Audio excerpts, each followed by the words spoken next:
Hello दोस्तों, आज का ब्लॉगिंग में रहेगा कि भेड़ा को कैसे काट रहे हैं। यदि इस ब्लॉग पसंद पड़ेगा तो हमारे चैनल को सब्सक्राइब कर लीजिएगा और घंटी भी दबा दीजिएगा। हमारे तरफ से आप सब लोग का थैंक यू है दोस्तों। इसी तरह हमारे वीडियो को शुरू से लास्ट तक देखते रहें। धन्यवाद। नेक्स्ट टाइम में अच्छा वीडियो लेकर आएंगे दोस्तों और आप लोग का दिखाएंगे। हमारे चैनल को आप लोग सब्सक्राइब करते रहें और आगे में शेयर करें हमारे वीडियो दोस्तों। इसी तरह वीडियो बनाते रहेंगे, अच्छा सीन दिखाएंगे, अच्छा जगह का रोलिंग दिखाएंगे दोस्तों। हमारे वीडियो को इस तरह बढ़ाते रहें।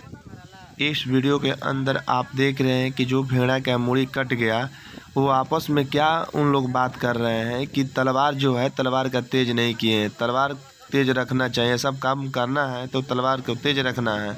तो दोस्तों जय हो काली मैया, जय हो जय हो जय हो काली माई, जय हो। आपका जीव मिल गया।